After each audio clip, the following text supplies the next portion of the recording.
मैं मोहित आचार्य और आप सभी के बीच में फिर से एक बार दोबारा सर आप सभी को मैं बताने वाला हूँ कि देखिए, बेटी बचाओ बेटी पढ़ाओ एक नारा तो ये बना हुआ था, पर कुछ अत्याचारों ने ऐसा अभी 5-6 दिन के अंदर ऐसा काम कर दिया कि हमारे देश का हालात ऐसा हो गया कि क्या हो। अभी मैं मुंबई में रह रहा हूँ और मुंबई में पूजा पाठ करवाता हूँ, हालांकि ऐसा सभी के घर पे जाके जो बुलाते हैं तो करता हूँ। तो अभी कल्याण हमारे यहाँ से कम 30 किलोमीटर दूरी है। कल्याण में एक बेटी को ऐसे हुआ, मात्र 3 साल या 4 साल की थी,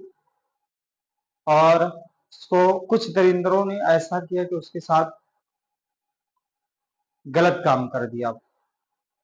और गलत काम करने के बाद में वो बेटी अभी अस्पताल में भर्ती है। और ऐसा उनके 28 साल 29 साल के लोग थे और 3-4 साल के बच्चे के साथ ऐसा करना, उनके घर में क्या बेटी, उनके घर में क्या बहन, उनके घर में कोई भी चीज नहीं है क्या? आज वो इनके साथ किए हैं, तो उनको महाराष्ट्र पुलिस से मैं निवेदन करना चाहता हूं कि ऐसे व्यक्तियों को फांसी न दिया जाए। ऐसे व्यक्तियों को काट काट गोटी गोटी काट करके और ऐसे बहाया जाए, क्योंकि उनको पता चले कि बेटी क्या होती है। एक बेटी जब उनकी शादी होती है तो एक माँ होती है, और माँ जब 9 महीना पेट में रख करके तो बच्चों का जन्म देती है। तो बेटी अगर हमारे देश में, हमारे दुनिया में बेटी नहीं रहेंगे तो हमारे बेटियों का क्या, हमारा देश चल पाएगा? क्या हमारा देश सुरक्षित अभी है? मेरे हिसाब से तो अभी हमारा देश सुरक्षित बिल्कुल नहीं है, क्योंकि जब हमारे देश की बेटी सुरक्षित रहेगी, हमारे देश की बहन सुरक्षित रहेगी, हमारे देश की माँ सुरक्षित रहेगी, तभी हमारा देश आगे बढ़ सकता है। बहुत लोग कहते हैं कि हिंदू राष्ट्र बनाया जाए, हिंदू राष्ट्र बनाया जाए। क्या अभी जो हो रहा है हमारे देश के अंदर, हमारे इस भारत देश के अंदर, ये होना चाहिए? कदापि नहीं होना चाहिए, क्योंकि ऐसे मैं खुला उन लोगों का विरोध करता हूँ जो अभी बांग्लादेश में भी हुआ, कोलकाता के अंदर हुआ, उनको मैं विरोध कर रहा हूँ। डॉक्टर को जिसने किया ऐसा, उनको फांसी दिया जाए। और इस जो कल्याण के अंदर जो बेटी को ऐसा किया गया, 3 साल की बच्ची को किया गया, उनको फांसी न दिया जाए, उनको गुट्टी गुट्टी काट करके और ऐसे नदी में डाला जाए, क्योंकि सबको पता चले कि इसका परिणाम क्या होता है। हमारे महाराष्ट्र सरकार से यही निवेदन है, यही अपील मैं करना चाहता हूँ, क्योंकि एक नारा हमारे देश का मिला था, बेटी बचाओ बेटी पढ़ाओ, और अब बेटी सुरक्षित नहीं है। और मैं सभी भाइयों से मैं कहना चाहता हूँ कि आप सभी लोग अपने बहन को, अपनी बेटी को ये उपहार मत दीजिए, मोबाइल या कुछ भी ऐसा गिफ्ट ना दें। एक एक कट्टा उन सभी को दे दिया जाए, क्योंकि ऐसे दरिंदते, ऐसे दुष्ट नकारात्मक ऊर्जाएं जो करते हैं ऐसा, तो उनको सीधा ठोक दिया जाए। और उनके परिवार केस लड़ेंगे तो लड़ेंगे, भारत सरकार या हमारे भारत के वासी, हमारे जितने भी हैं वो भी सब लोग लड़ सकते हैं।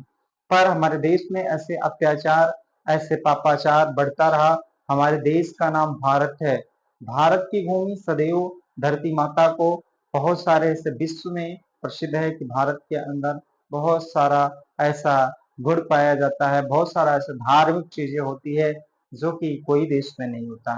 पर अगर हमारे देश की बेटी सुरक्षित रहेगी तभी ऐसा हो सकता है। तो मैं सभी, जहां तक ये वीडियो देखिएगा आप लोग, और इसको मैं सभी से निवेदन करना चाहता हूँ, क्योंकि अपनी बेटियों को जरूर से आप लोग,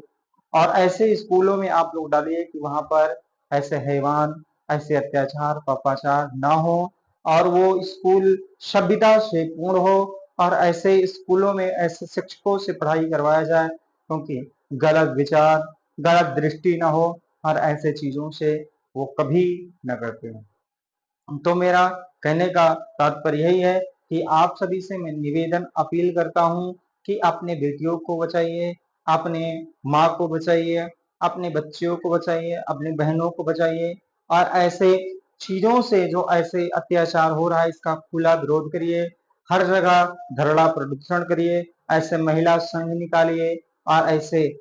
जब ऐसे निकालेंगे तो सरकार को भी आंखें खुलेगा और सरकार भी इस पे कदम उठाएगा। तो अभी ऐसा हो रहा है और आगे चल करके और बुरा होगा। ऐसे तो अगर हम लोग एकक होकर करके और हम लोग आवाज नहीं उठा रहे हैं, हम लोग आगे बढ़ करके और हम लोग कोई कार्य नहीं कर रहे हैं और हम लोग आगे बढ़ करके कोई अगर ऐसे कदम नहीं उठाएंगे तो हमारे देश की बेटियां, हमारे देश की माताएं सुरक्षित नहीं रह पाएंगी।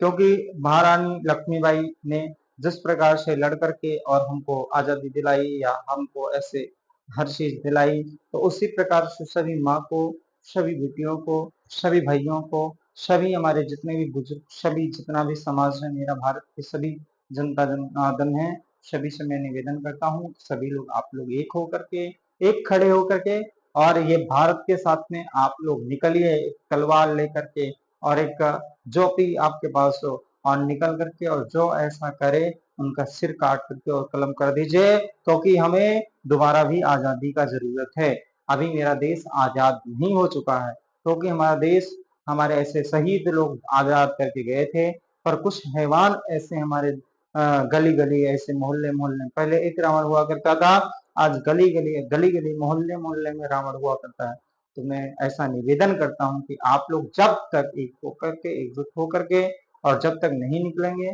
तब तक हमारा देश सुरक्षित नहीं हो पाएगा, तब तक हमारा देश आजादी से परिपूर्णतः, तो हमारे देश में आजादी मनाया जाता है। लोग कहते हैं आजादी का पर्व है, पर हमारे हिसाब से तो अभी आजादी का पर्व नहीं आ गया है, क्योंकि ऐसे दिक्कतें, ऐसी